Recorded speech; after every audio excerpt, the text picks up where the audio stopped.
Que aí a gente entra naquela questão também do treino fofo. Ah, sim. Né? Que também agora é um outro termo que tá... Eu devo dizer que fui eu que... Eu não criei, mas foi eu que popularizei esse termo. Tu que popularizou o treino fofo. Sim. Né? Porque eu vejo, né, a galera comentando, não, o treino fofo, o que é o treino fofo? Existem muitas distorções desse termo, especialmente por causa dessas crenças no mundo da musculação e fisiculturismo aqui no Brasil, que a percepção de esforço no treino tem relação com o quanto de hipertrofia você consegue, e às vezes não. Então, assim, você fazer um treino com um monte de descanso curto entre as séries, séries de 30 repetições, etc., você vai ter uma percepção de esforço gigantesca e não necessariamente vai ser um bom treino para hipertrofia. Então, quando eu cunhei esse termo, eu estava falando de um treino que não permite que a pessoa ganhe força enquanto ela está treinando para hipertrofia, né? Então, não existe, do ponto de vista científico, distinção entre treino para força e treino para hipertrofia, né? A gente consegue ter hipertrofia tanto treinando com pouquinhas repetições, que seria o treino de força, quanto treinando com 8, 10, 12 repetições. Mas eu acho mais vantajoso, do ponto de vista de longo prazo, um treino que permita com que a pessoa, além da hipertrofia, também desenvolva a força dela. Porque a gente tem na ciência do treinamento que a hipertrofia está diretamente ligada com o acúmulo, mas principalmente a progressão de um conceito que a gente chama que é carga de trabalho, que seria séries vezes repetições vezes peso. Então, se você pega um exercício e faz essa equação, essa multiplicação, você tem a carga de trabalho daquele exercício.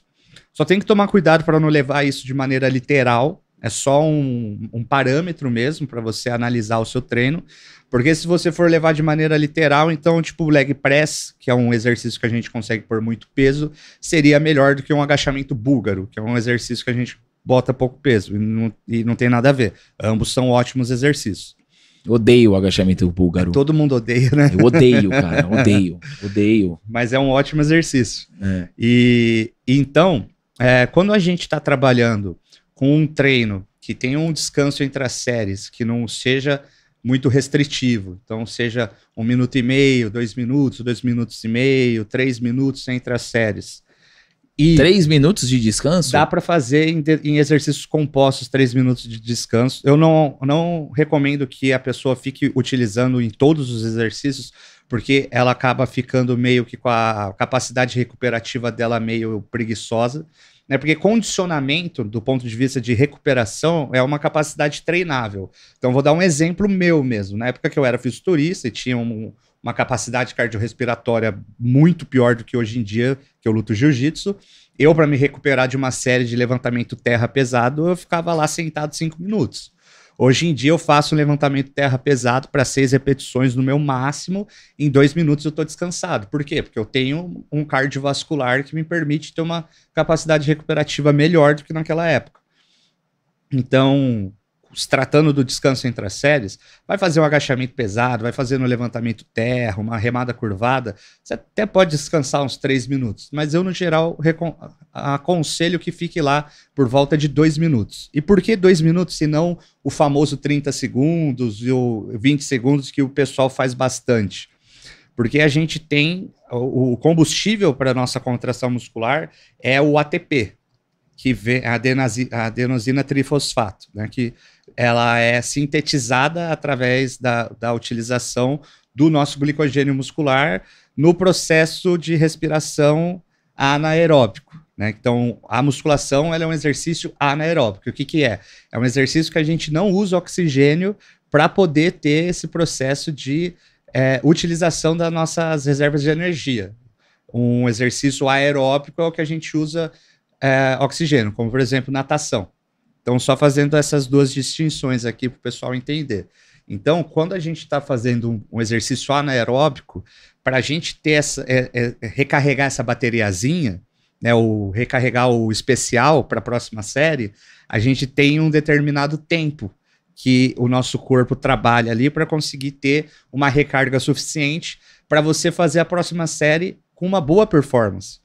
Então, 2 minutos, você consegue fazer melhor as séries seguintes do que você descansar 30 segundos. Se você faz melhor as séries, você levanta mais peso, você faz mais repetições com aquele peso que você estava utilizando, você automaticamente acumulou aquilo que eu falei, mais carga de trabalho. Então você teve mais momentos do seu treino que você estava colocando as suas fibras musculares, as fibras do tipo 2, né? Numa situação que elas precisavam se esforçar ao máximo, e isso leva a cascata de várias vias de sinalização, que a gente chama de síntese proteica, que é o que acaba gerando a hipertrofia. Muito bom. Ô Vitor, agora no universo para o público feminino, tá? Feminino. Principalmente para mulheres que engravidaram, tiveram filhos, e aí você tem a diástase. Estica a pele, né? E gera aquela flacidez. Sim, sim. Porque a flacidez, aí, vou fazer 2 perguntas. Qual que é a diferença da gordura localizada para a flacidez? E qual que é o processo de perda da gordura e da flacidez? O que é mais fácil perder e como, por exemplo, uma mulher que teve filho, ela tinha a barriguinha chapada ali, retinha, engravidou, barrigão, saiu a criança, ficou com aquela flacidez abdominal. Qual que são os procedimentos de treino, de alimentação para eliminar essa flacidez e também uma gordura localizada? Sim, a gordura localizada vai ser pelo déficit calórico, né? Então vai ser queimar essa gordura, é basicamente isso. A flacidez, ela já é um processo um pouco mais complexo. Então, assim, o ideal é que a pessoa, mesmo na gravidez, ela se mantenha ativa, ela se mantenha fazendo prática de atividade física, se tiver a liberação, claro, do médico, né? Então não tenha nenhum fator de risco ali na gravidez, ela pode se manter fazendo musculação com uma orientação mais específica. Não é uma área que eu estudei a fundo, mas já teve cliente de consultoria minha que ficou grávida durante a consultoria e continuou na consultoria, e daí eu, com a ajuda de alguns amigos da área que eram mais especializados nessa parte, peguei alguns conselhos, a gente ajustou algumas coisas do treino, ela conseguiu se manter treinando, teve o filho lá, deu tudo certo, maravilhoso.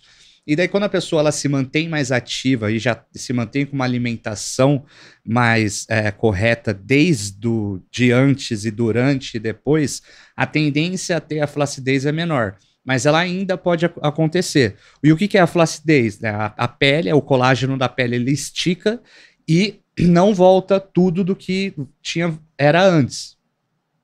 Do ponto de vista de treino, o que dá para fazer é a pessoa ela hipertrofiar o corpo dela num geral, num todo, porque isso também acontece inclusive com pessoas obesas que fizeram cirurgia bariátrica, etc., sim. e ficaram com um acúmulo de pele. Se a pessoa ela não quer fazer a cirurgia para tirar o acúmulo de pele, a plástica, né? Um dos caminhos é ela hipertrofiar o corpo. Por quê? Parece meio doido falar isso, mas assim, a pele é um órgão só. Então, por exemplo, se a moça tá com a barriga flácida, se ela ganha bumbum e coxa, a pele que esticou lá na coxa também estica em cima, entende? E daí também tem alguns tratamentos estéticos com o esteticista para melhora de concentração de colágeno da pele, né, microagulhamento e tudo mais. Eu sei um pouco disso porque a minha mulher trabalha com isso. Ah, legal. Então tem skin buster, microagulhamento, alguns procedimentos que dá para fazer com que essa pele tenha uma produção mais elevada de colágeno e vá ganhando mais firmeza. Esse microagulhamento seria aquelas enzimas localizadas? Não, microagulhamento é tipo uma maquininha que parece uma maquininha de tatuagem, tá ligado? E vai dando umas microagulhadas assim, e daí ela pega e pode tanto utilizar essa microagulhada para colocar um produto que vai ser absorvido mais profundamente na pele, quanto o próprio estímulo da microagulhada faz com que a pele, ela como mecanismo de defesa, digamos assim, aumente sua produção de colágeno. Boa.